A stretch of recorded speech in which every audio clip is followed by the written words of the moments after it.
Welcome back to the deep dive. Today, we're casting off on a bit of a linguistic voyage. We're exploring a really fascinating corner of English, idioms inspired by the sea.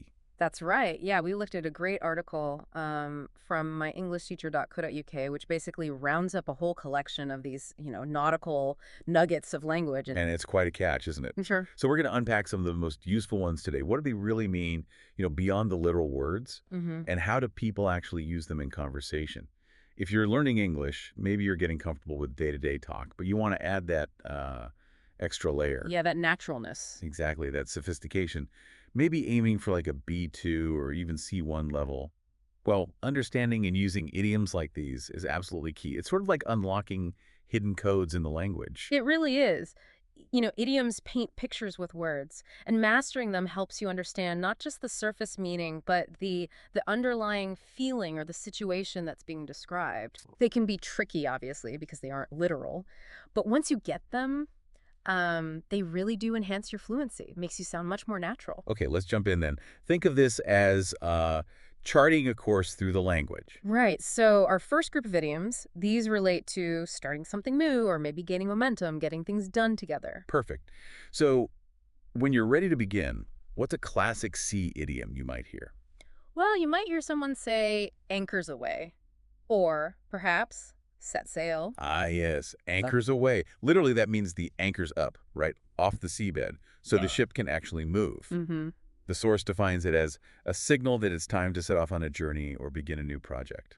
Feels quite formal, maybe. Exciting, though. It does, yeah. It signals a command to begin, really, that moment of departure. Okay. But you could use it less formally, too. Like, imagine you've been planning a big party for months. You might say, all right, planning's done, invites are sent, anchors away on party preps. Ah, I like that. Marks that decisive shift, yeah, Yeah. from planning to doing. Exactly, from preparation to action. And set sail feels similar, but maybe broader. The source says it means to start a journey or embark on a new venture. And the example was, after graduation, many students set sail on exciting new career paths. That's a great distinction, actually. Set sail is more about the act of starting the journey itself, especially for something significant, like you said, a new career or maybe moving abroad, starting a business. Right. It's a really common metaphor for beginning a new phase in life.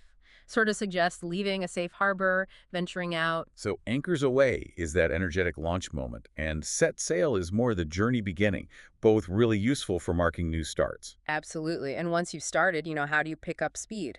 Make rapid progress. Ah, then you go full steam ahead. The definition in the source is to proceed with maximum energy and determination, like an old steamship powering up. That's exactly the image. It means committing, all available resources, all your energy to move forward as quickly and forcefully as possible. Yeah. The example from the source is clear. After receiving the green light from management, the team went full steam ahead with the new project. It's all about that intense momentum, focused effort. That's what I hear quite a bit, especially in like business contexts. If there's a tight deadline, you definitely need to be ready to go full steam ahead. Very practical. Definitely. And speaking of getting things done, especially when you're facing a challenge or a deadline, sometimes you need everyone involved. Oh, yes. That's when you might hear all hands on deck. The signal for an emergency on a ship, right? Right. Or an urgent task. The source says it's a call for everyone to join in and help, especially during a crisis. Precisely. It's an urgent request for total participation. Everyone, doesn't matter what their usual job is needed right now to help deal with something pressing. Okay. The example was, when the deadline neared and problems piled up, the manager shouted, all hands on deck to get extra help. Oh, this is fantastic for describing those situations, maybe at work Yeah. or even, family life, where everyone just has to pitch in, get something done under pressure. Yeah, It really emphasizes that collective effort. it really does. So, okay, we've started our journey, we've picked up some speed, but, well, the sea isn't always calm, is it? No, definitely not. It Yeah. can get pretty rough out there. Yeah. And English seems to have lots of idioms for challenges and difficulties. Let's maybe start with feeling confused or out of place. Okay. So if you're feeling completely lost, just totally disoriented in a situation, you might say you're all at sea. The definition is feeling confused or disoriented in a situation. That feels very intuitive, Hmm. like being stuck in a storm with no map, no compass. Exactly. The example is, when the teacher explained the new topic, I felt all at sea trying to understand it. That perfectly captures it, doesn't it? That feeling of being overwhelmed, not knowing how to proceed because you just lack understanding or direction. Yeah. It's that mental state of being utterly bewildered. And for anyone learning something new and complex, whether it's, advanced grammar or a tricky subject at uni, it's easy to feel all at sea sometimes. Oh, definitely relatable for language learners. Yeah. Okay, what about feeling uncomfortable because you don't quite fit in socially or maybe in the environment? That's often described as being a fish out of water, meaning feeling uncomfortable or out of place in a new situation. The classic image. Yeah. A fish belongs in water, Eh, right? Not flopping around on land. Exactly. The source example. At the elegant dinner party, Mark felt like a fish out of water in his casual clothes. Yeah, it highlights that contrast, doesn't it, between the person and their environment. They feel awkward, unnatural, maybe unable to function as they normally would because they're in an unfamiliar or, well, unsuitable setting. Right. This is a really common idiom when talking about social situations or new cultures, or maybe trying something completely outside your comfort zone. It's a great way to describe that feeling of awkwardness. When you're somewhere you clearly don't belong or you just weren't prepared for it. What's the opposite of that then? Is there one? There is. The happy counterpart is like a fish in water, Ah, meaning feeling completely comfortable and natural in a particular situation. The example they gave was, once she got to know her colleagues, she was like a fish in water in her new job. that's much better. Feeling perfectly comfortable, competent in your environment. It's a lovely contrast to the other one. It really is. It signifies being in an environment where you feel perfectly suited, at ease, able to thrive, like a fish just effortlessly swimming in the sea. So if you finally get used to your new job and feel completely comfortable, you're no longer a fish out of water. Exactly. You're like a fish in water. Nice. Okay, now let's talk about things actually going wrong. Not just feeling uncomfortable, but facing real trouble or difficulties. Like a ship hitting rocks. That sounds like on the rocks. That's the one. The source says this means experiencing difficulties or in a state of decline, often used to describe relationships or business ventures. Right. Instability, maybe impending trouble or collapse. Exactly. And while it can refer to any venture, it is very, very commonly used for personal relationships, friendships, or even business partnerships that are failing or facing serious problems. Okay. It implies that the situation is really in danger of a complete breakdown. So if a company is losing a lot of money, you might hear people say the business is on the rocks. Or if two friends are arguing constantly, their friendship is on the rocks. It's quite a strong image, isn't it? Something unstable, in trouble. It is, and when things are difficult, you need to endure them, right? That brings us nicely to weather the storm, meaning to successfully cope with a difficult or turbulent period. Like a ship surviving a really bad storm at sea. Makes sense. Mm, The example. Although the startup faced many challenges early on, it managed to weather the storm and eventually thrive. yeah, this is a powerful idiom for resilience. It means enduring difficulties, surviving a crisis, or getting through a turbulent period, and crucially, coming out the other side successfully. Right, surviving it. It implies perseverance through hardship, very applicable to things like economic downturns, personal crises, or just difficult phases in projects. This one feels quite inspiring. It's all about getting through the hard times. It is. But sometimes in those tough situations, you're left completely on your own. That's more of a sink or swim situation. Meaning to face a challenge where you must succeed on your own or fail entirely. No life raft in sight. Amen. The example was the internship was a sink or swim situation. Either you adapted quickly or you were left behind. Yeah, it describes being thrown into a difficult situation with like minimal support, where your success depends entirely on your own ability to adapt, to learn, to cope by yourself. Okay. There's no external help coming. You just have to figure it out or, well, fail. This can be pretty common in really challenging learning environments or maybe demanding new jobs. It certainly highlights the need for self-reliance. And sometimes that lack of help leaves you completely stranded, right?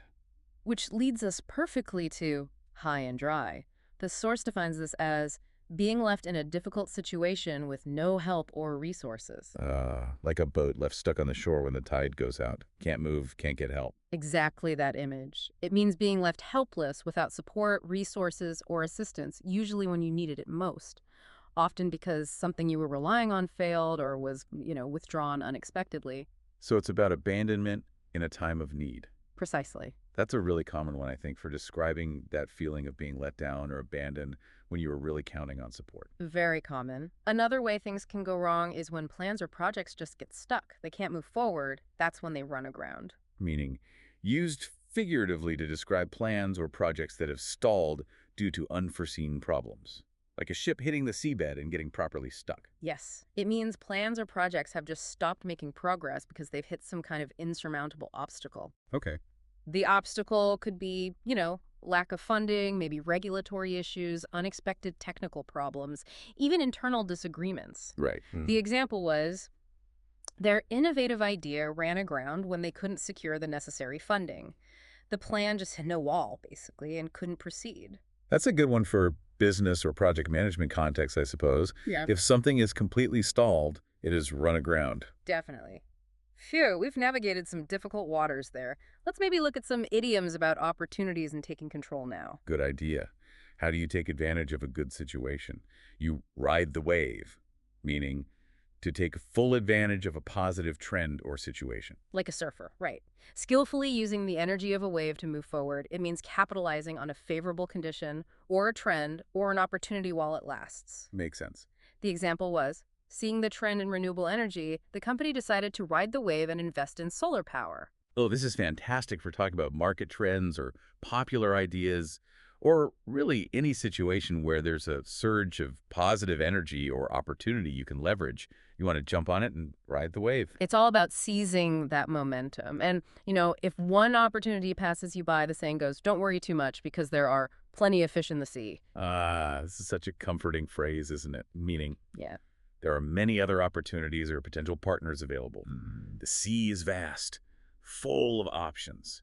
It's most commonly used, I think, to reassure someone who's experienced a loss, whether that's a relationship ending or maybe a job opportunity falling through. Right. It just emphasizes that there are many other options out there, so you shouldn't despair over one setback. It's a great reminder that one failure doesn't mean the end. There are always more possibilities out there. Exactly.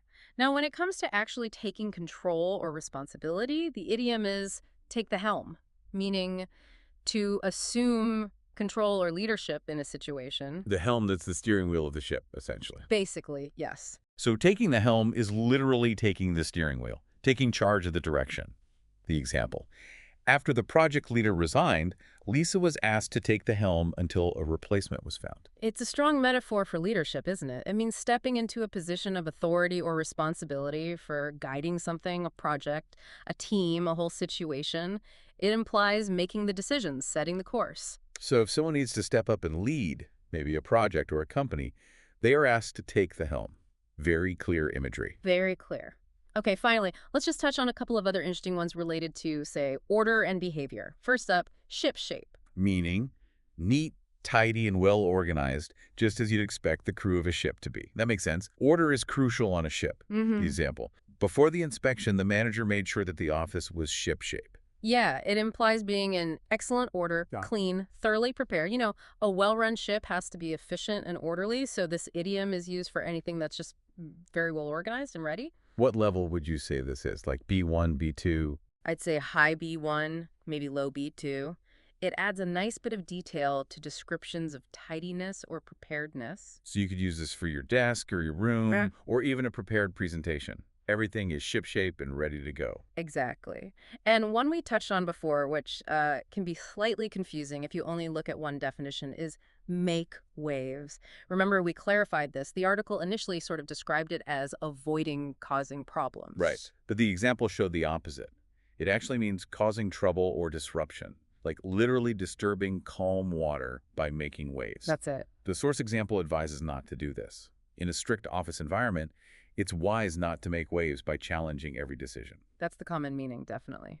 Make waves means to cause a disturbance or controversy or significant attention, often by challenging the status quo, maybe authority, or just accepted ways of doing things. Okay. It's usually seen as disruptive behavior. Got it. So if you constantly question the boss or suggest radical changes that upset people, you are definitely making waves. It's useful for describing someone who is disruptive. Whether that's positive or negative probably depends on the context. Exactly. Wow, we've sailed through quite a collection of idioms today. from setting off to weathering storms and taking the helm. It's amazing, isn't it, how many aspects of human experience are captured by these sea-related phrases: beginnings, problems, opportunities, control. For learners aiming for that higher fluency, incorporating just a few of these common idioms will really make your English sound so much richer, more natural. You should listen for them, in movies, books, conversations. Absolutely. Understanding and using idioms, it really shows you're moving beyond just literal translation. You're starting to think in the language's own patterns. Yeah. It opens up new levels of meaning and sort of cultural insight, too. It really makes you think about the language itself, doesn't it? English speakers, maybe influenced by, a history tied to the sea, naturally use these images to describe everyday life. How many other aspects of the natural world, the land, the sky, animals, are captured in the everyday language we use? Hmm. What does that tell us about the cultures that shaped English and the relationship with the world around them? That's a fascinating question to ponder. Language really is a reflection of experience, isn't it? Indeed. Well, that brings our deep dive into sea idioms to a close for today. We hope you feel a bit better equipped now to spot these phrases and maybe even set sail on using a few yourself. Yeah, thank you for joining us. And we'll catch you next time for another deep dive.